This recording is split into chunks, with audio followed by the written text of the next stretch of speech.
Well, welcome to the MUFON interview with Dinah Lechner, brought to you by Enigmatic Anomalies. Today we bring you an awe-inspiring story of a woman whose journey into the world of the paranormal actually started with a plethora of strange and anomalous happenings after the tragic death of her young husband in 1978, which then culminated into a series of UFO sightings and abductions.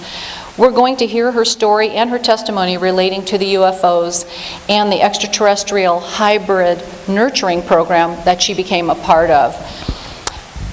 So our guest today is also the former producer of the TV show Psychic Moments. Some of you may have heard about that, and has appeared on NBC's The Other Side, as well as the Phil Donahue Show and the Shirley Show in both the United States and Canada. And in the beautiful state of Florida, she's made several appearances on the Kathy Fountain Show on Channel 13. She's also been a guest on the Art Bell Radio Talk Show. A lot of you know who that is. And she's been featured in articles in Fate magazine. And her story has appeared locally on the front page of the Tampa Tribune, as well as being featured in the St. Petersburg Times. We also see that she's got a feature story in World Weekly News. She's been cited in books such as Angel of Cokeville and Dancing with the Devil. She is the author of her own book, Never Alone, which we have here today. And if that wasn't enough, she is a current field investigator with Florida MUFON and a speaker on the MUFON circuit. So please join me in welcoming my dear friend and colleague, Dinah Lechner.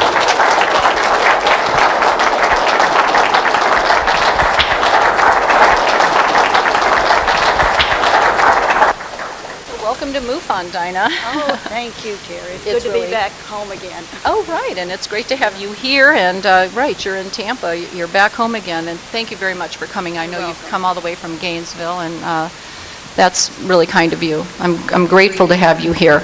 And your story is amazing. So, thus far on your journey, you've had such an incredible experience, and I want to hear all about it. So basically, let's start at the beginning. And it started in 1978 when you were living here. You and your young husband Patrick were newlyweds in Tampa, and your husband lost his life in a tragic accident with a truck and a train, right, on a train track.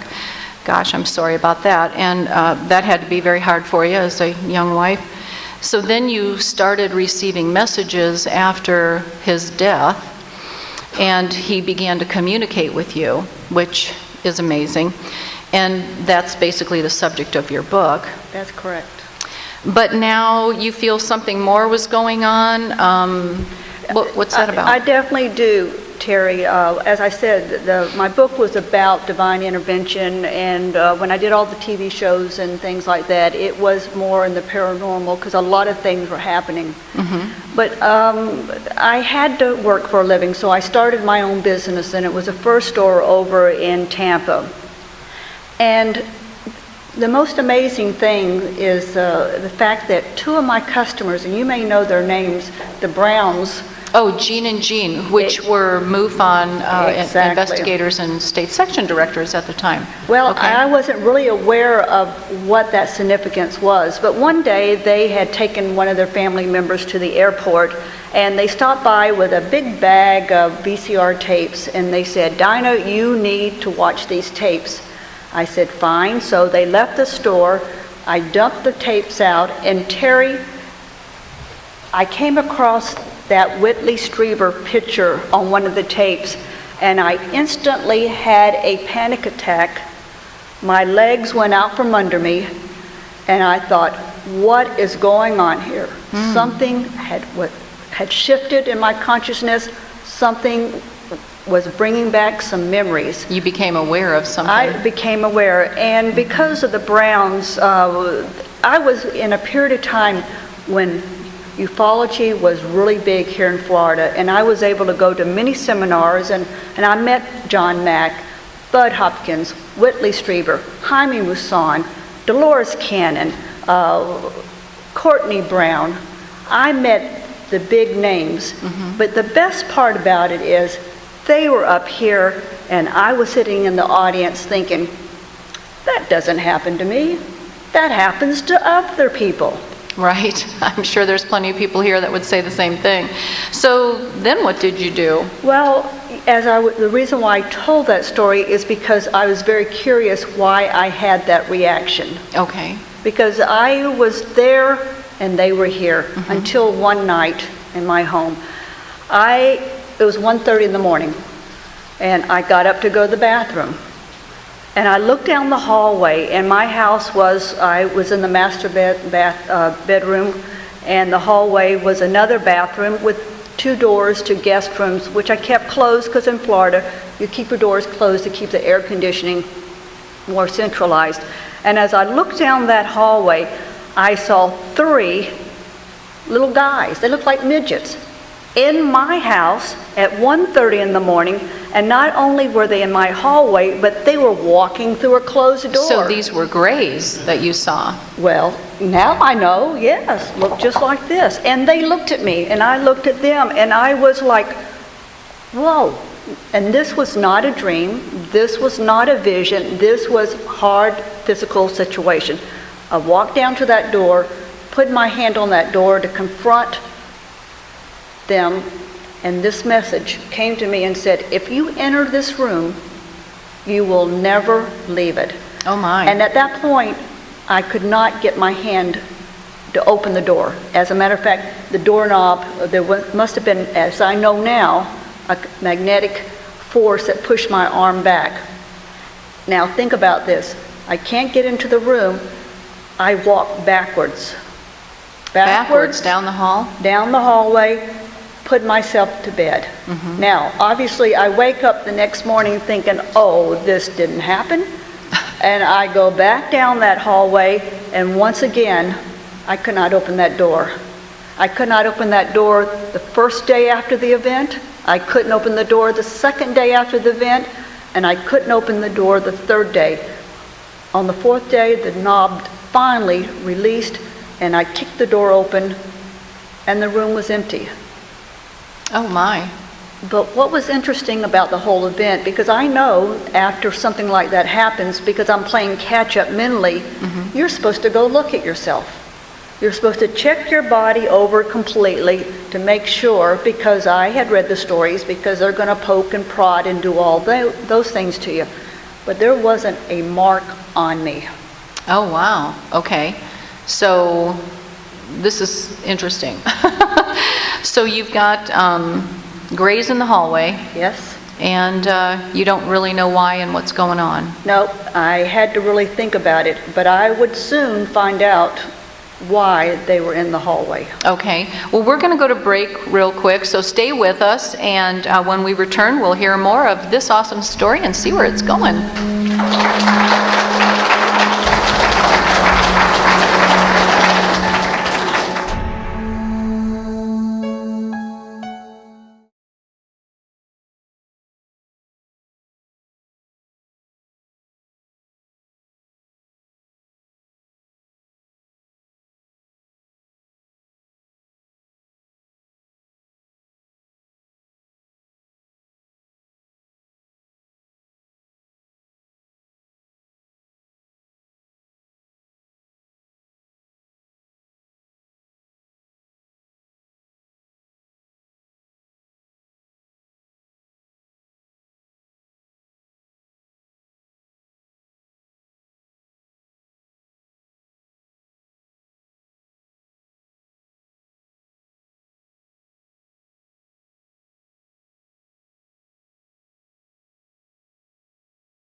4,734 UFO sightings in 2007.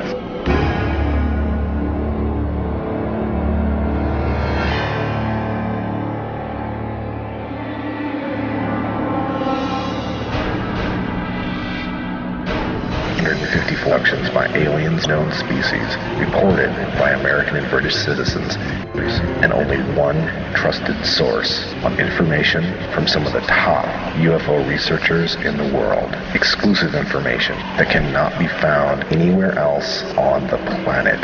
Trusted, connected, accurate. The UFOstore.com. Expand your personal library with fast shipping and instant downloadable information from the largest selection of UFO products on the internet by going to theufostore.com. The truth is out there, and the UFOstore.com has it.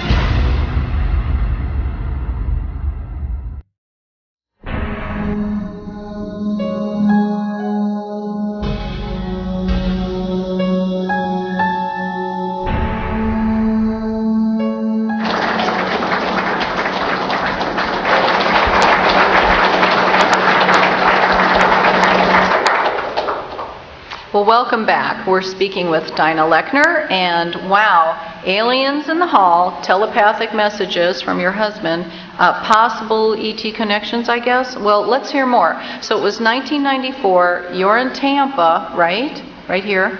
Okay, and what happened next? Well, before I go into what happened next, you can imagine here I am living by myself, having this situation happen, and really no place to go with it. Mm-hmm. And it was easy to deal with the divine intervention and my husband being a guardian angel. But now we've ramped it up, and I realize that not all of that was divine intervention. There was something going on, and it was definitely ET. Had you gone through regression therapy to see that? Or? No, Okay. I did not. I wanted to sleep at night. Okay. And I didn't want to know. Oh. And so I am the kind of person that it's got to be physical. I have to taste it, touch it, feel it, or I'm not going to tell you about it. If I can't believe it, then how can I make you believe it? Good policy. Mm-hmm. So, like I said, I woke up the next morning, checked my body, did not see anything. And so I'm thinking, what value, because now I'm in my 40s, what value do I have to the aliens? And so, once again, I woke up suddenly with a panic attack. I used the number 1:30 because whenever it was my time to be taken, it was always 11:30 to 1:30. Oh, okay. Now, I didn't go out and tell the world that. I just knew that. 1:30, I always kept a light at the side of my bed. I always had a clock because it was like my safe stone. I hit that light, I looked at the clock, it was 1:30, I sat up in my bed, I held my arms out, and this arm, Teri, from the tips of my fingers to the top of my shoulder, were cut in a multitude of cuts, just like, and the blood was coming down my arm. And not only that, I looked and I thought, there was a pungent smell from my fingertips all the way up to my shoulder. Now, I know that I did not go to bed with my arm all cut up. I did not go to bed with my arm with this pungent smell. Mm-hmm. I looked at this arm. There was nothing wrong. So what happened? Well, I did what we typically do. I tried to go back to sleep and talk myself out of it.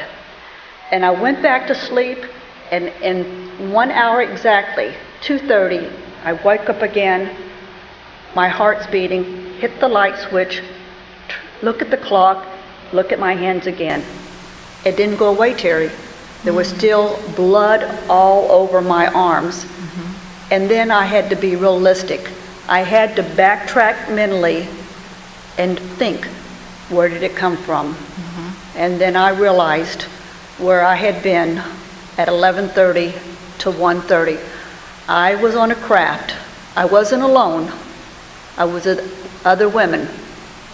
And what was happening is, and as I tell you this story, I instantly find my arms assuming the position because I had done it so many times. Uh-huh. And you're probably saying, what do I mean by assuming the position? Yeah. I assumed the position because I was part of the hybrid nurturing program.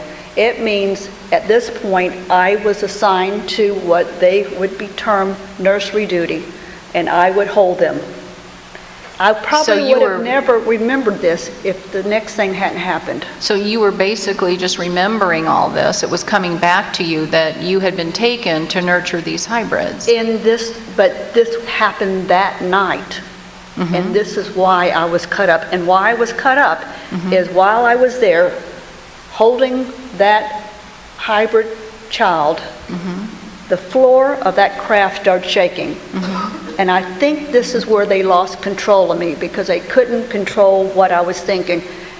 As I looked out at an angle, because the craft was on a curve and there were women in front of me, And these were regular women like regular yourself, women just like who had yourself. also been abducted and were in the nurturing program. And I tell you, Okay. I've looked out over this audience because I hope to find those other women.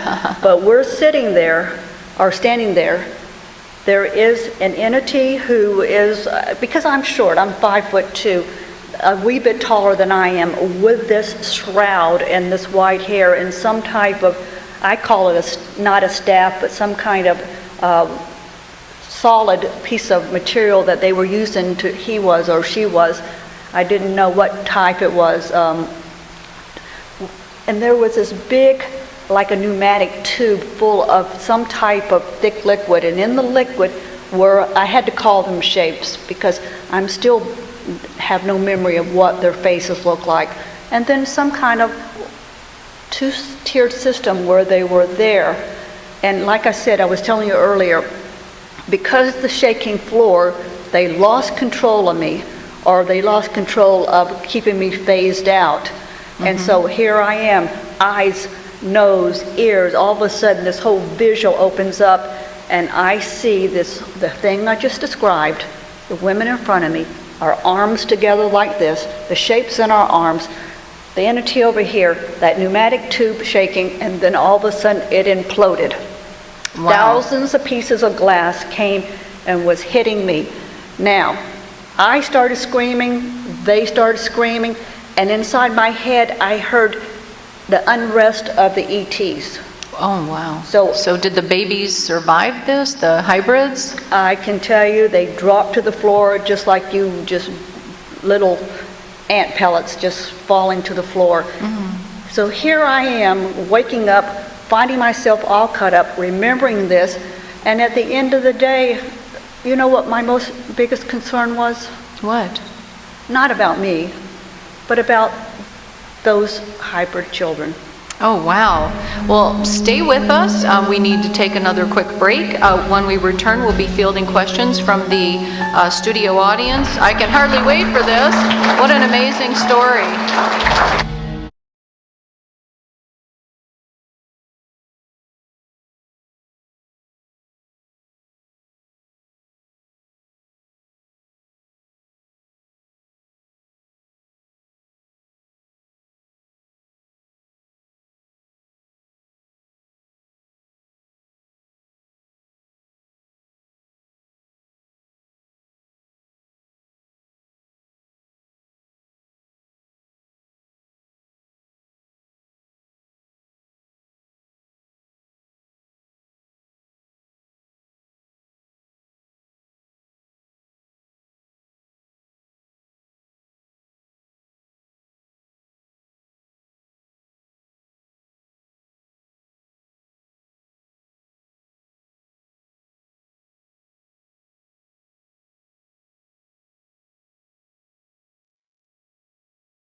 $4,734 UFO sightings in 2007.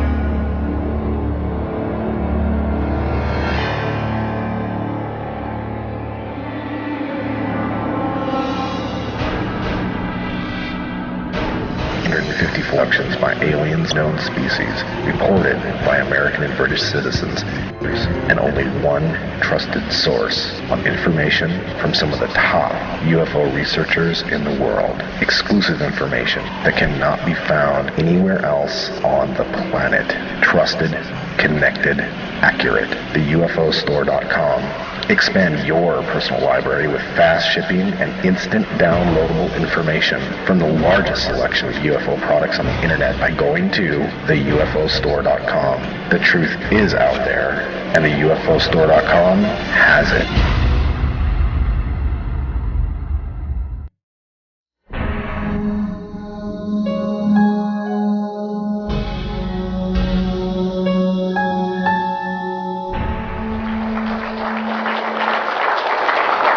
Okay, well, welcome back. Dinah Lechner is with us, and we have some questions out here in the audience. And let's see, we've got one right here, so let's start with you, if you don't mind. And I'll hold the mic, but if you do want to stand up. Okay.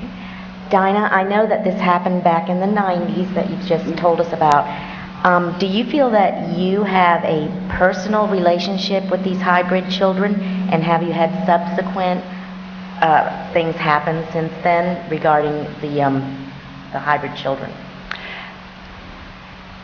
Yes, I feel like I have a relationship. I don't think when they let me see them in the hallway, there was a reason. Sometimes we think they make mistakes, but I don't think it was a mistake. They wanted me to be aware so that I could put more of myself into the nurturing. And I've had times where I remember holding their hands, and their hands are just small like ours. And so going forward, I don't know if I'm still part of the program, but I know something is still going on. Wow, that's interesting. That's an amazing concept. Okay, and who else? Okay, hi. Let me come over here on this side of you. I'm very glad to be here today, and my question is, could you elaborate a little more on the shrouded figure with the staff, and were these hybrid babies other combinations that you could remember? Let me answer the second question first. These were all like clones.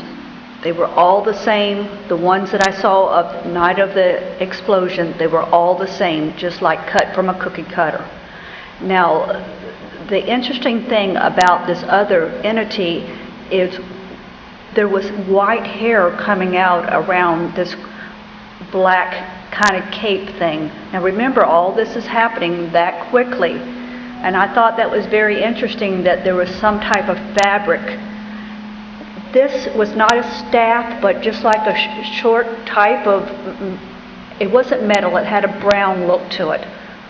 And it really wasn't being held. Once again, it was just what I would say floating in the air. And that was used to direct traffic, direct the hybrids down to us. My question is, have you ever questioned yourself or wondered why was it just you who was chosen for this experiment or incident? And if so, have you considered doing genetic analysis or blood analysis? We all ask that question, why do we think it's us? Now, I have to tell you, I lived in Tampa. I was born in Tampa. I was by MacDill Air Force Base. I was by all the things that you marked down that could lead to this happening. I also was raised near a little town called Wauchula, so we were by Avon Park, the bombing range over there. So I was positioned at different times in these areas where if something was going to happen, I had more of a percentage of likelihood of being involved. Do I think I was random? Absolutely not. Do I think those other women on the craft were random? Absolutely not. I don't know what choice, how they choose people. I don't know. I know I never had children. I don't know if that entered in the equation or because of early times where they took eggs out of me.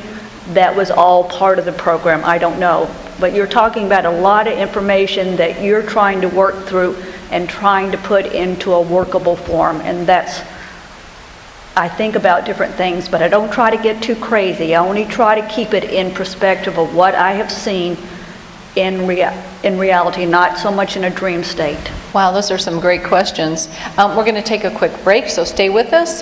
More from Dinah Lechner when we return.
Welcome back. Wow, this is an amazing story. But Dinah, this has just been such a pleasure having you here with Thank us you. and bringing you back home to Tampa and your hometown. Thank you so much for coming and sharing. Really, this is truly quite an amazing story. For those of you who would like to know more about Dinah and how you can get in touch with her, you've got a website? Yes, it's Okay. www.dmariepress.com. Okay. And you can contact Dinah. I think we have that up on our screen. I look forward to talking to you later about this. I would like also to thank Enigmatic Anomalies for doing this for us, and Kevin Keel's, the Keel Studios, for their time and talent in bringing this to the people here at Tampa Bay MUFON, this presentation. Thank you all so much for coming. I hope you've enjoyed yourself, and I look forward to doing more interviews in the future. Thank you so much.